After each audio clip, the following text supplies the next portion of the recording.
প্রিয় শিক্ষার্থীবৃন্দ সবাইকে স্বাগতম জানাচ্ছি reactjs এর খুবই ইম্পর্টেন্ট এই ভিডিও টিউটোরিয়ালে।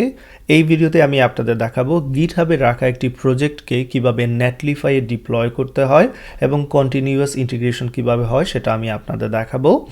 তো এখানে দেখতে পাচ্ছেন একটি প্রজেক্ট আমি পুশ করে রেখেছি, সেই প্রজেক্টের ডেমো এখানে দেখতে পাচ্ছেন। এই প্রজেক্টটি কিভাবে তৈরি করেছি সেটা অলরেডি আমার reactjs এর প্লেলিস্টে আমি দেখিয়েছি, যেখানে ভিডিওগুলো দেখতে পাচ্ছেন যে কিভাবে get মেথড করতে হয়, delete মেথড, দেন put, post এগুলো এখানে চলে আসবে দেখতে পাবেন। তো এইখান থেকে আপনারা চাইলে ভিডিওগুলো দেখে এই প্রজেক্টটি তৈরি করতে পারবেন।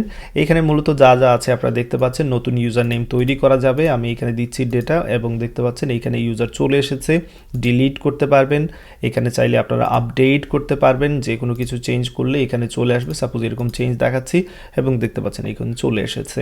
তো এখানে এই প্রজেক্ট নিয়ে আলোচনা করব না, এই প্রজেক্ট আমি যেখানে পুশ করে রেখেছি সেটা হচ্ছে আমার এই রিপোজিটরি। এবার এটাকে ডিপ্লয় করব যাতে করে সবার সাথে আমি শেয়ার করতে পারি। তো ডিপ্লয় করার জন্য যেটা করতে হবে, প্রথমে আমি এই জায়গায় চলে আসব। এখানে আসার পর আমি যে কাজটা করব, এইখান থেকে চলে যাব আমার যে টিমের মধ্যে অলরেডি আমি রয়েছি, সো অ্যাড নিউ সাইটে চলে যাব এবং ইম্পোর্ট অ্যান এক্সিস্টিং প্রজেক্ট এই জায়গায় চলে আসবো। ওকে, তার আগে আমি এখানে একটা জিনিস মেক শিওর করে নিতে চাই যে আমার এই প্রজেক্টের কোডে কোনো ওয়ার্নিং নেই। ওয়ার্নিং থাকলে সেক্ষেত্রে প্রবলেম করবে। তো এখানে একটা ওয়ার্নিং দেখতে পাচ্ছি, আমি এটাতে সরিয়ে নিচ্ছি। So far so good. এবার আমি এই চেঞ্জটা আবারও আমার গিটহাবে পুশ করতে যাচ্ছি, সেই জন্য যা যা করার দরকার আমি অলরেডি গিট অ্যাড করে নেব এবং এম দিয়ে কমিট করে নিচ্ছি এবং ফাইনালি পুশ করে নিচ্ছি। ফাইন। তো এই কাজগুলো আমার করার দরকার ছিল আগে, বাট আমি এখন করে নিলাম, নো প্রবলেম। এবার এখানে পরিবর্তন চলে আসবে, আশা করি এই জায়গায় পরিবর্তন চলে এসেছে। ফাইন, ইয়েস, পরিবর্তন চলে এসেছে। এবার চলুন কাজ শুরু করতে গিটহাবে পুশ করব, গিটহাবে এখানে ক্লিক করব, দেন অথরাইজ এখানে করবে। আপনাদের অথরাইজেশন আপনাদের কমপ্লিট হয়ে গেলে এই স্টেপে চলে আসবে। এখান থেকে আমি যেই রিপোজিটরিটাকে ডিপ্লয় করতে চাচ্ছি সেই রিপোজিটরি অর্থাৎ সেই প্রজেক্টটা আমি এখান থেকে সিলেক্ট করব। তো এখানে দেখতে পাচ্ছেন এই রিপোজিটরি আমি এখান থেকে সিলেক্ট করেছি এবং ডিপ্লয় সাইডে ক্লিক করব। দ্যাটস ইট, এতটুকু কাজই। এবার সব কিছু ঠিকঠাক থাকলে অবশ্যই ডিপ্লয় করা হয়ে যাবে, বাট এখানে কিছুটা সময় নেবে। তো দেখতে পাচ্ছেন এখানে সাকসেসফুলি একটি ইউআরএল জেনারেট হয়েছে, অর্থাৎ এই লিঙ্কে আমার প্রজেক্টটি আমি পাবো। আমি এখানে যদি ক্লিক করি দেখতে পাচ্ছেন এই প্রজেক্টটি এখানে লোড করা হয়ে গেছে। এবার এই অ্যাড্রেসটি আমি সবার সাথে শেয়ার করতে পারবো। আমি চাইলে এখানের যে ডোমেইন নেম আছে সেটাকেও আমি এডিট করতে পারি।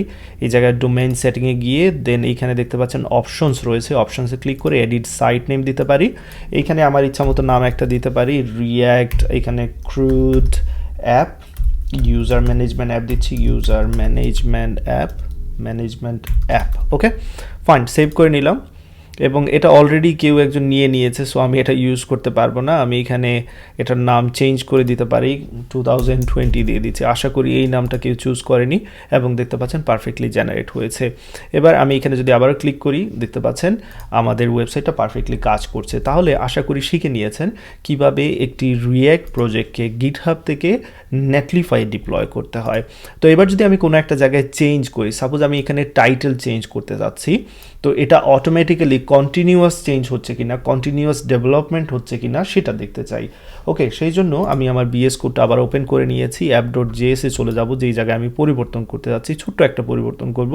মেইন উদ্দেশ্য হচ্ছে আপনাদের দেখানোর জন্য যে এটা কাজ করছে কিনা। ওকে, সো ইউজার ম্যানেজমেন্ট অ্যাপ 2022 দিচ্ছে, এখানে 2022 দিলাম। এবার এটাকে আমি কি করব, এই যে চেঞ্জটাকে গিটহাবে পুশ করব। So add and then commit, এখানে আমি দিচ্ছি title change, whatever, title change and then push করবো। সো পুশের জন্য git push you origin master, এই কাজটা আমি করে নিলাম। ফাইন।